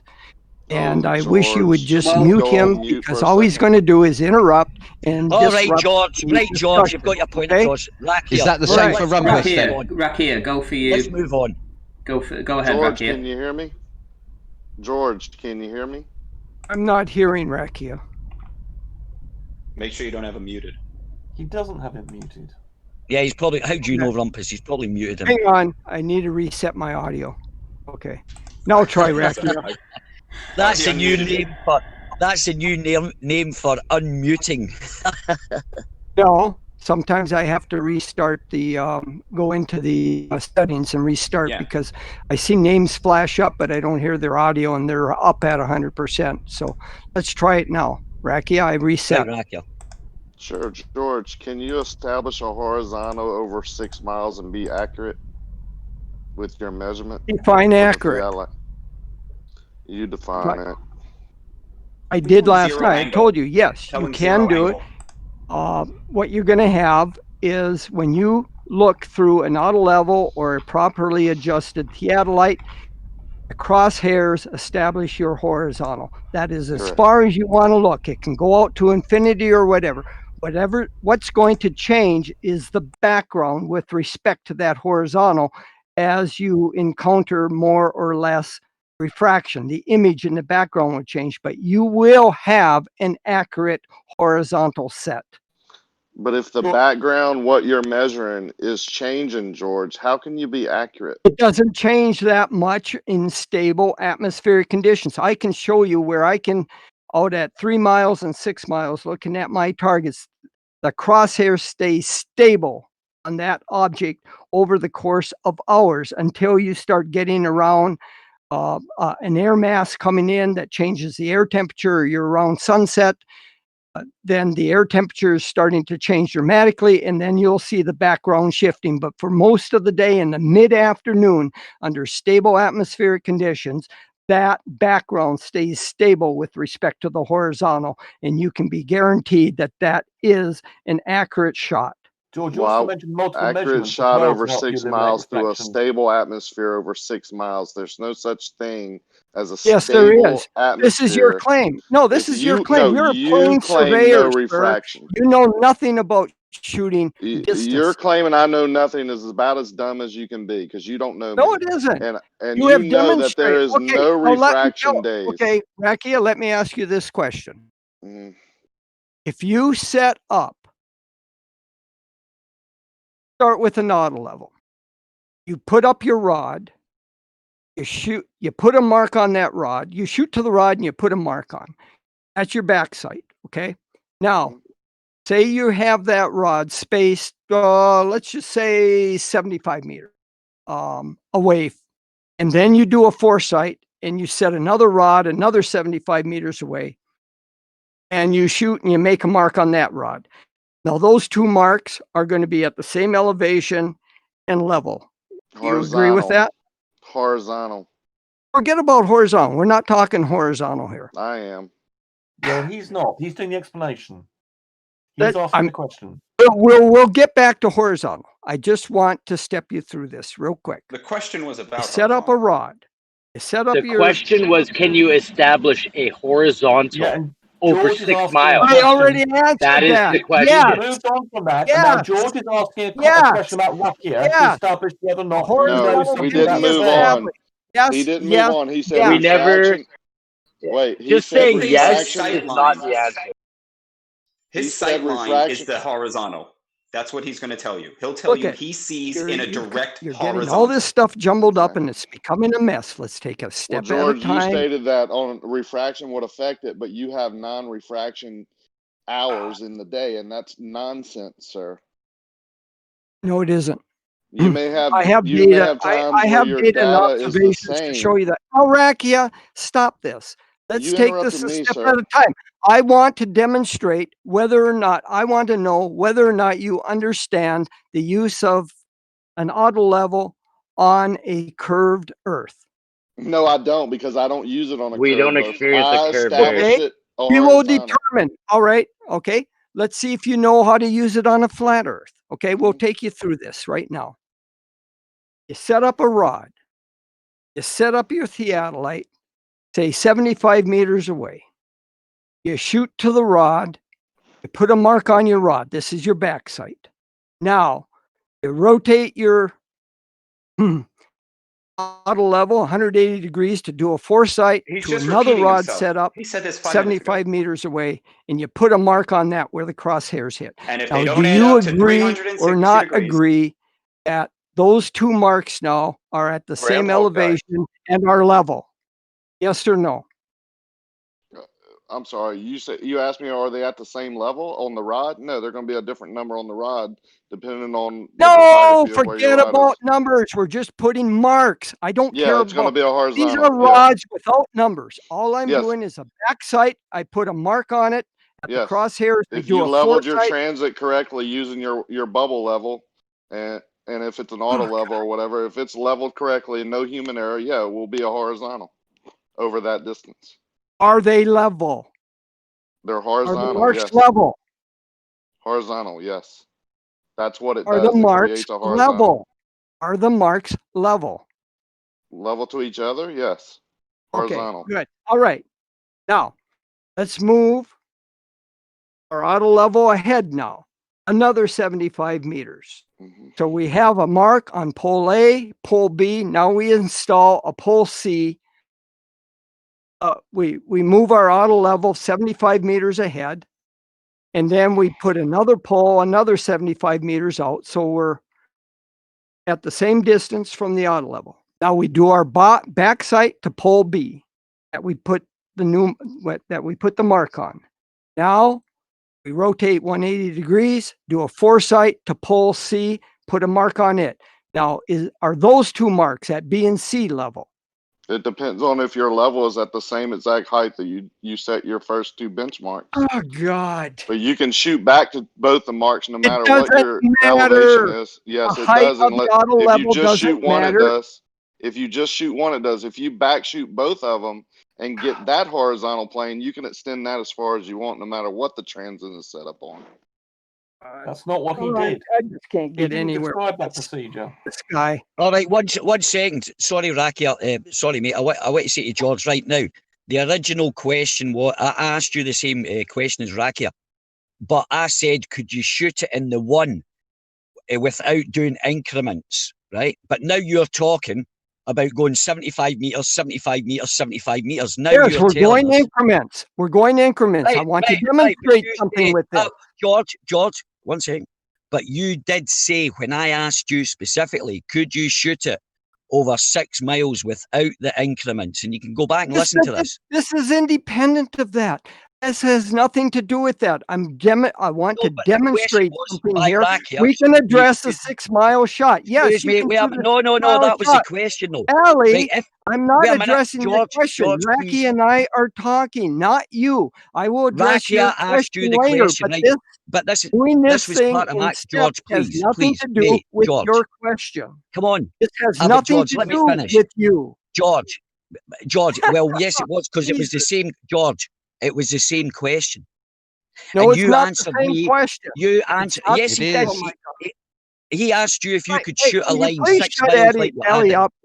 Ellie is being disruptive here. Racky and I are talking, and Ellie B cannot shut up. Will you please mute him so I can finish George, with Racky, you're getting away then I from will the get point. to Ellie. No, we want to know if you can I'm not going to establish be this addressing two horizontal different over people 6. asking two different questions at the same time. All right. Yeah, What you're doing is running away. You're running away from the anyway. point. Yes. So now answer the question of can he's you asking establish a Racky a horizontal, which was He's can you asking- establish a 6 mile in one go horizontal? Don't start talking about anything else. Talk about this 6 mile All horizontal. right, I'll go on mute. This isn't going to work. Yeah, because he can't talk about the 6 mile horizontal. He has a script he needs to stick to because he's a robot. Now, when they're saying 6 mile horizontals through a theodolite, what a theodolite is a scope with a water level on it. They're putting a fancy name to this effing thing. It's a scope with a bubble level. Now, you're going to take this bubble level and level it out, and then look through the scope. Now, you looking through the scope is the horizontal line that they're going to use for all of their measurements. So when they see a boat get smaller, they see curve instead of anything optical or visual. These people are indoctrinated. That was gibberish, and you don't know how an auto level works. I'm sorry, Rakia, for You do not use the bubble level. You do not use the bubble level to determine your horizontal. You do not know how an auto level works. Right. So here's the here's the question on the table. We're talking about this 6 mile horizontal. We're talking about this this auto level that you're going to be looking through, this scope, and the question is on the table, and George doesn't want to answer it, and I'm curious as to know why. Right. To be I fair, never said I'm not going to answer it. Jesus Christ. Ranty, you're an idiot. So you're I going never to answer said it I then? wasn't going to answer it. I'm You've been just asked saying it I'm for not the going to last try to 20 answer minutes. 2 different people at the same time asking different questions. They're asking what you the the hell's same wrong question. with you? They're asking Get you the the same shit out of question. your It's ears. the same question. It's You're just the not answering same it. question. They're asking you the same question. It's the same question, George. He's not being allowed to answer. He is. I He's got his mic answered open. it. I answered it earlier. Yes, you can establish a horizontal over 6 miles. That's what the auto level does. Once the compensator is free to move on its own, you look at the crosshairs. The crosshairs tells you where horizontal is from your place out to infinity. No, it's made See, to do it over short distance. he just made No. a horizontal with his vision. Those He said the crosshairs tell you scope. where He said the horizontal is, scope. regardless of Which- what the background is and regardless of what refraction is. Don't you get that? So he says It's the these image in lines the on background scope that are might shift horizontal. due to refraction, Yes, you not where the moron. horizontal is. Okay. That's what So an how did auto they make? level does, you utter moron. That's what its job is. That's what the line indicates. That's what it's designed to do. Jesus. So how did you make that line straight? What did you use as your straight standard to make that horizontal? The machine, the auto level, is designed to show you the local horizontal, and that horizontal is a tangent in effect to the curvature of the Earth, and that extends off into infinity. Okay, that wasn't my question. Listen to my question.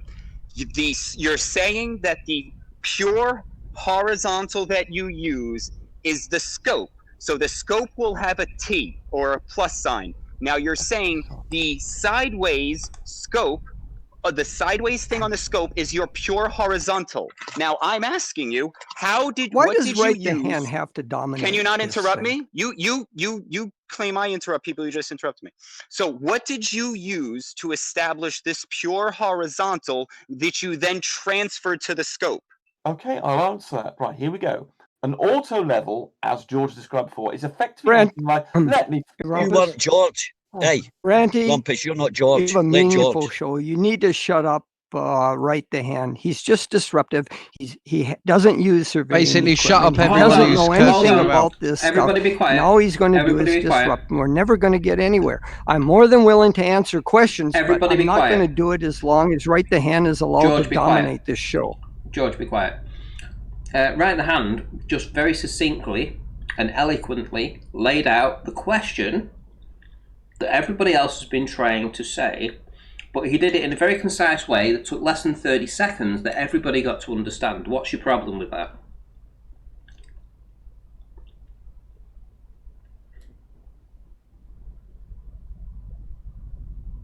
This is the bit where you speak, George. It's hilarious. Can I? Maybe he's Ranty might have muted you as well now. Can I make the point? I'll finish off the point where answering right the hand. So how does an auto level work? And that is that you can think of the auto That level. wasn't my question. It wasn't the question. To be honest, it wasn't the question. Let him talk, right the hand. Just let him go. No. You asked, how do we establish? What is this device? How do we establish? No, that's not what I asked. He didn't ask that. Listen to what he says. Ask the question again, then. Right, listen to what he says. So before you make the machine, You have to establish a horizontal that you will then transfer to the machine. No, you don't. The machine is not it born. directly. Let me finish. Moronic question. Okay, hang on. The theodolite or the autolite is not born into existence with a horizontal scope on it. That has to be manufactured by. Yes. Okay, don't interrupt, please. So that needs to be manufactured by humans. Now, before they make the theodolite with this horizontal, they need to have a horizontal that they can then. They don't. Okay, so you're saying you. Let me finish. All they need you interrupted, to do, but okay. All they need to you've been speaking more than anybody. All they need to do in an auto level is to make. No, actually, I have. Oh my god! Is to make the graticule horizontal 90 degrees with reference to a plumb bob. In effect, the auto level has a plumb bob in it, and so if you draw a line that's 90 degrees to its internal plumb bob, you end up with the local horizontal, and that's all an auto level does. How do you draw that line? How do you draw that horizontal line? Freehand? Well, no, what do they use? This is what I'm asking. Well, you're a moron. You just need a line, and you need to orientate that line at 90 degrees to the internal plumb bob. If the line is curved, it won't make a 90, right? If the line is curved, it'll never make a 90, right? So you've got a problem with the fact. I'm asking you if you have a curved line up against a plumb. Let me finish. Hang on. You asked a question. I'm trying to answer it now. You seem to have a problem with drawing a straight line. We can draw straight lines. It's not difficult. How? And all we need How to do you do that? With your hands? My God. So you're now denying the existence of rulers, are you? You bend every line. Where the hell are you going with this, you moron? Okay, so I'll explain since you can't understand because let me finish. Don't just let me finish. You don't have to say Jesus Christ. It's not helping your case. So you're telling me we just draw a horizontal. Now it is pretty hard to just draw a perfectly straight line. That's pretty tough. God. You know, hang on, let me finish. So why do you keep interjecting? Okay, Rumpus, I'm nearly there. Rumpus, I'm almost there. I'm nearly there. Let me just get it out. Okay. So what you're trying to do is draw this horizontal. You got to draw this horizontal, right? So you can't just use a freehand. So I'm asking you, in your ball earth world, what do you use to draw against? No, right, here we go. I'll explain it again. All you need is a straight line. That's all you need to do. That's the starting point on the optics. But how do you make that? Yeah, that's just a straight line. We haven't orientated. You need to make it. It's got to be straight. How do you do that?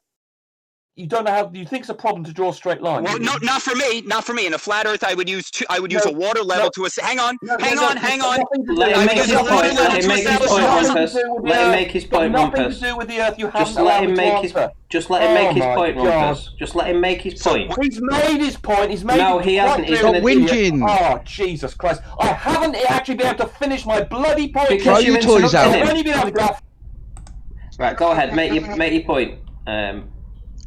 Right, the hump. So the point is, if I was to do it, I would use a water level to first establish a horizontal. Then I would measure everything against that horizontal. You can't do that because your water is curved. So I'm asking you, how do you first establish this horizontal?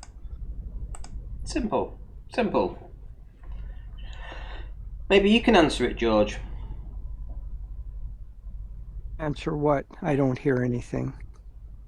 Well, somebody else can, if somebody can relay it. I don't talk to right the hand. Sorry. Well, maybe turn your hearing aid up then, George. You might hear it. I'll talk to you, Allie, but I'm not talking to right the hand. Allie, ask him how does he establish his Right horizontal. hand calls you out on your bullshit. All right, George, right.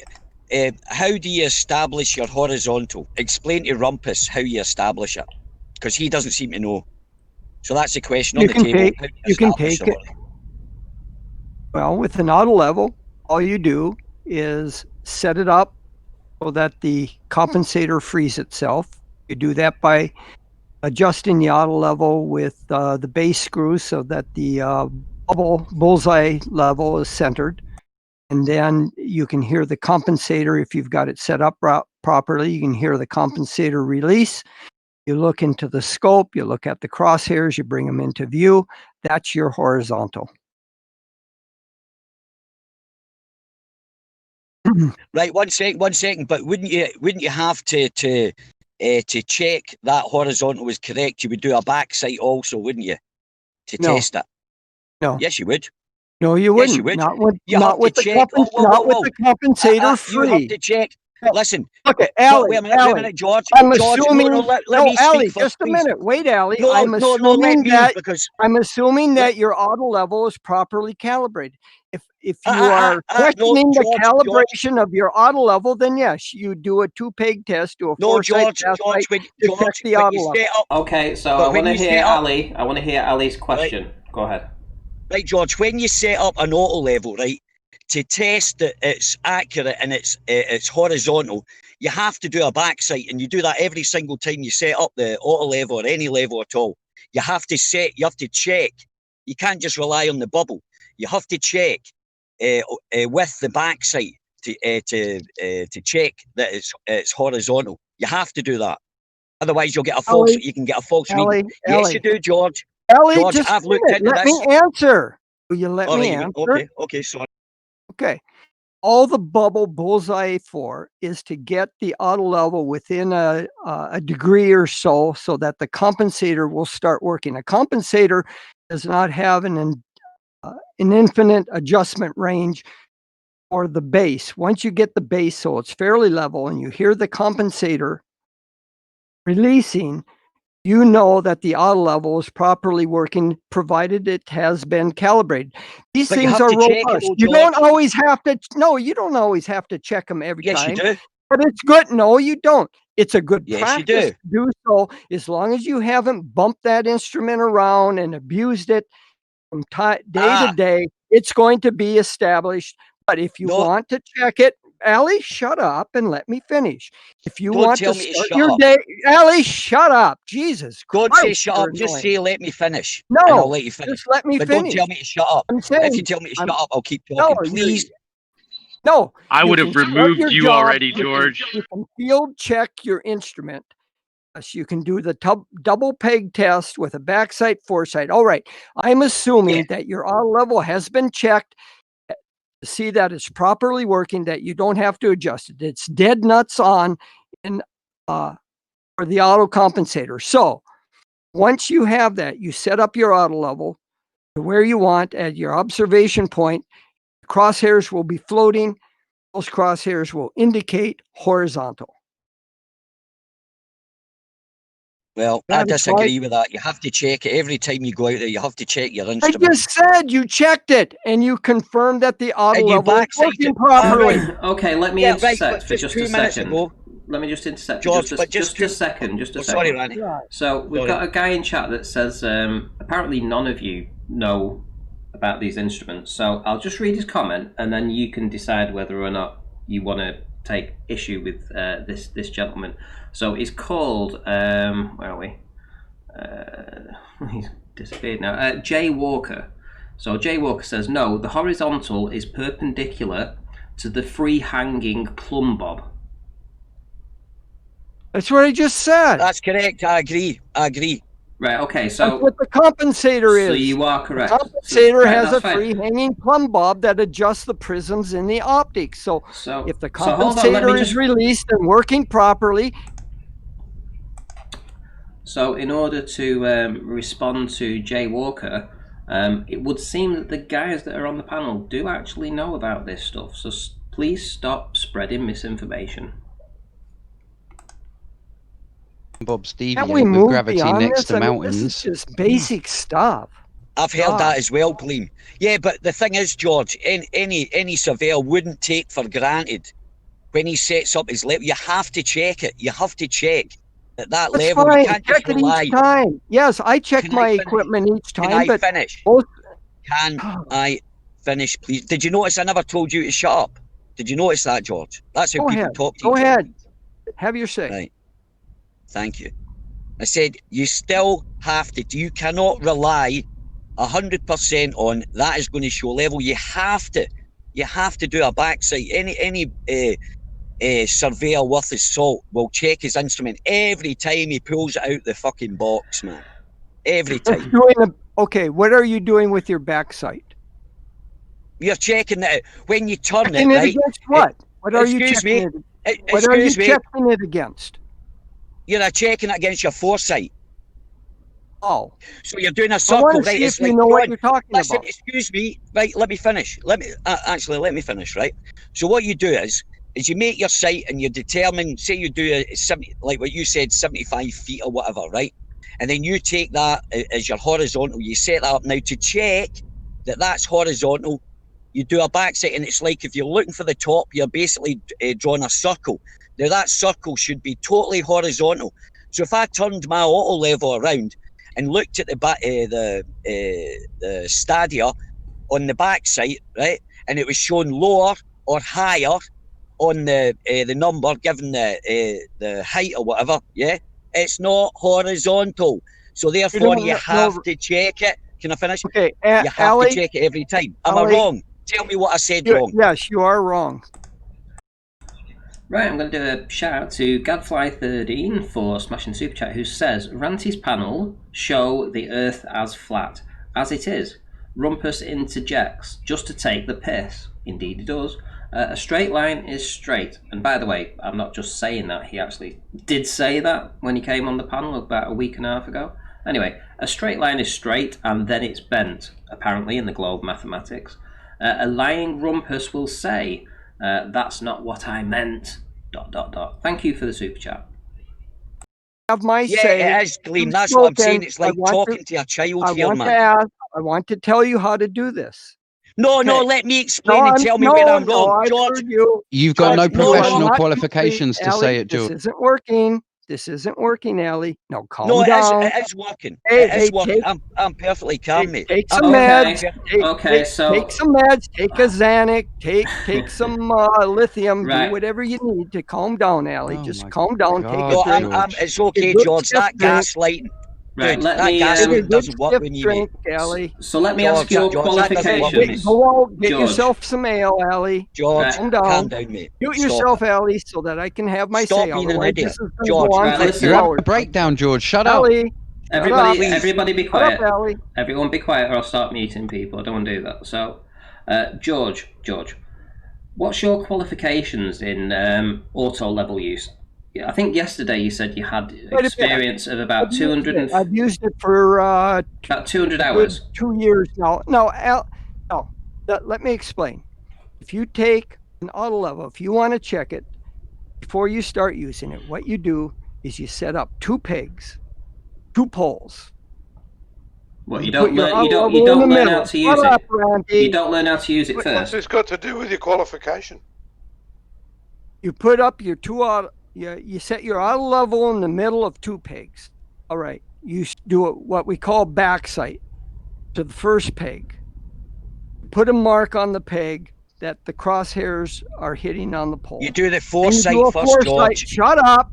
You do the Then foresight you do a first, foresight. then you do the backside. The backsight's to check It doesn't matter which one you Yes, do it. first. Well, then your No, it backside doesn't. will be your foresight. Oh, If you my God. check, dude, if you check Ellie, your backside first. Please, Allie. Shut up. Right, what's Shut your, up. what's your All right, qualifications you in said this, shut up George? again. Shut up. What's I'll your- answer the You said shut up again. qualifications once Stop I saying that, describe please. how you do your check on your auto level. Okay. You have 2 poles. You put your auto level in the middle. You do a sight, foresight or backside. It doesn't matter which one you do first. And you establish a mark on a pole. Let's say you do your, to satisfy Allie, you do a foresight. Okay. So you put a mark on the pole where the crosshairs are. Then you do your backside and you put a mark on the other pole. Now, you are guaranteed that those 2 marks are level and at the same elevation, doing it that way. Well, what Doesn't did I matter say? what That's the- what I said. Shut up, Allie. Shut No, up. It that's doesn't what I matter said, what though, the George. You're errors just are repeating. in the auto level. Those 2 marks are guaranteed to be at You the are same repeating height what I and said. level. And what you do You're is repeating then what I now you said. take your Exactly, auto he's level chatting and you move nonsense. it Right, on one of the let's get poles. through this because I want to get to his qualifications. So let him finish this off. All right, and sorry, then let's Randy, get to his sorry. qualifications. Right, go ahead, George. All right. We're at the point where we have the auto level in the middle of 2 poles. We have the 2 marks on each pole, and we are guaranteed that they're at the same elevation and the same level. Now, you move your auto level near one of the poles. Say you had your auto level, let's say 50 meters between each pole. So you have 100 meters between the 2 poles. and you have the marks on the 2 poles. Now, you take your auto level, move it to, say, within... God, this is boring. I wish he'd just get on and tell us what his qualifications were. I think we all know, having listened to this stuff for the past year and a half, exactly how to use an auto level. He's just repeating himself. So we'll get to the point where he's going to explain what his qualifications are, I am sure. And move the crosshairs to 1/2 of the error. And then you go back and check the other pole by moving your auto level near the other pole and shoot back to the far part. That way you adjust your auto level if you need to adjust it. If the marks, the sights on the auto level sight the mark on the pole, you know you're okay. So that's the test you do. They call it a double peg test for adjusting and checking your auto level. Once you have that done, now you can go off and make your measurements. When I first started talking about this, I was assuming you had already gone through that and the auto level is accurately establishing a horizontal. That's what your crosshairs give you, is your horizontal. All right, my qualifications is I've used this equipment as much as any of your other guys. You don't have certified surveyors. I'm not a certified surveyor. None. I'm a professional engineer. I know how to use this stuff just as well as any of your other guys in here. So don't play this card on me. I just want to know. I'm not a certified surveyor, and neither are your other people. So I'm on this. Calm down. Stop having a heart attack here, George. I want to know what your qualifications were. You've just told me you don't have any. And I want to ask you then, how much experience, hand-on experience? I did not say I don't have any qualifications. I said I don't have a professional surveying license, and neither do other. Same thing. Your other people. So you're not qualified in this profession. Don't ever tell a little man that he doesn't have qualifications. They know better than I do. I have been trained to use this equipment by one of the best geodetic surveyors in the country. Right. Let me finish my question, which is, how many hours have you used a theodolite for?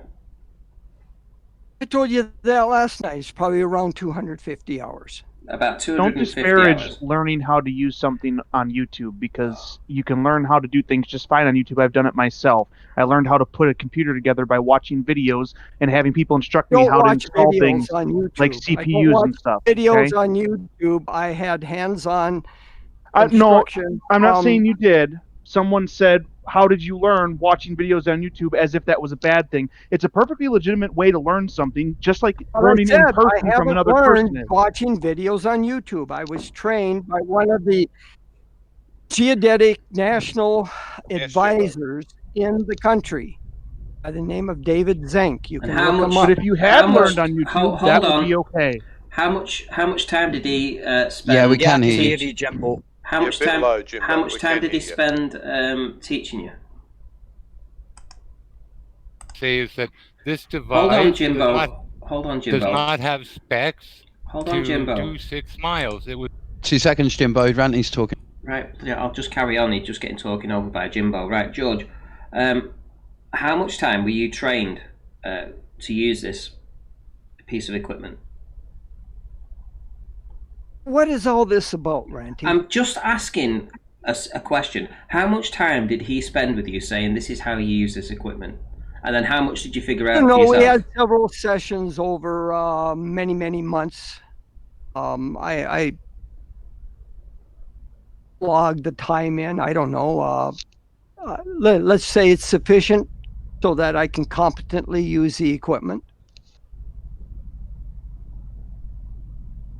Everybody learns at a different pace. I'm a quick learner. No, you're not, George, because then you wouldn't tell people to shut up all the time. So you're not a quick learner. So including all your training, including all the time that you've been out on the ice lake, doing your observations, which have been many hours doing that. So including all of that and added all together, it's 250 hours. No, I wouldn't put it that. Probably somewhat more. But where are you headed with this? What do you want to know? You did say 250, George. You did say 250. Yeah. Keep them on. Yeah. So we have a there's a guy that's going to appear in the chat very soon in the from yesterday that's going to have a word with you, because he does 60 hours a week with these and has done for the past few years. I know. But 60 hours a week, acting as a plane surveyor? I spoke with him, this Rodney B., and it's obvious to me that he knows very little about the mathematics of surveying. Surveying is all about geometry. And if you don't have a good mathematical background, you're not going to be a successful surveyor over anything shooting driveways or slabs or maybe a deck on a home. I mean, this seems to be the extent of his knowledge. And in fact, I had him admit to WS and I a few weeks ago that he just carries the equipment around. He's not a surveyor. How do you know that? Have you met him? He told me that. Have you? I finally pinned him down. He told you yesterday. He admitted he just carries the equipment around. He told no, he actually didn't does say the that. work. He didn't say that. He was first on site and he sets up. He did. No, he's first on site and he sets up. Don't misrepresent him because he's not here. I'll back Ranty on that because I heard that as well. You're lying, George. Blatantly No, I'm not lying lying. because you've got no qualifications and 250 hours is nothing, mate. You have not learned a thing. No, it isn't. Easy. You don't have to know I've done more than 250 hours on accountancy, mate, and I'm SAGE qualified, and that isn't even my primary profession. Oh my God, Gleam, will you shut up a minute? No, you are talking out of turn. You are lying. 250 I've got a speaker.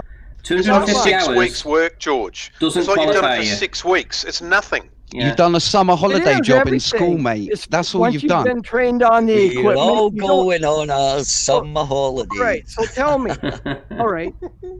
What more do you need to know on leveling? No, you need experience, mate. You need experience making in the field. What? This isn't rocket science. Yeah, it is to you. Indeed it is. You think people hold on, you think people that have just a second, George. George, why do you keep talking when I'm speaking? You think that people that do this for a job, not what you do, but do it for a job and have done for many years, that do 60 hours a week, you're calling them unqualified and untrained with your 250 poxy hours?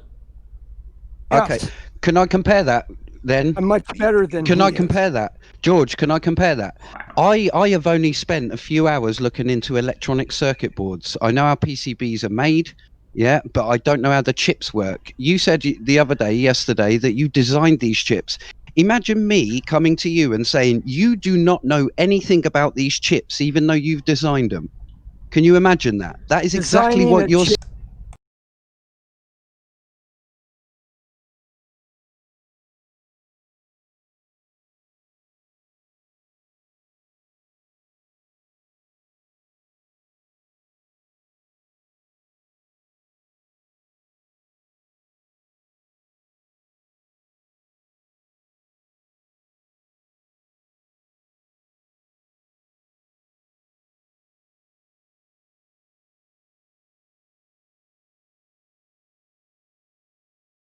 Have and no rubbish. You don't have the experience. That many of you others. So I'm going to do a shout out to Windrider there for the $20 super chat, who says, "Let's all pitch into the Ranty's Hernia Fund." Thank you very much. As Anthony Burrows says, we do have the NHS over here. However, we all need to eat at the end of the day, and I won't be working for quite some time, so it's very nice to actually get the super chats coming in, because it does mean that I'll be able to pay a few bills, etc. So thank you very much, Windrider. I really do appreciate that. I've dismissed and debunked all the just damn hand wave papers dismissed you've ever it. Yes, presented to hand me. wave dismissed You trolled it. me Well for done. months. Paper that no, I trolled you for that months because the you lied. Universal gravitational And I'm still going to keep trolling you when you lie. Derived from keep lying. I'll troll you. And I totally keep it up, Gleam. You're the one that exposes it because you do your research. So telling me that this Spears knew more than I did about electromagnetic theory, because he had a company and he had an antenna, and he had many patents, and he was employed by the Navy, mate. I did not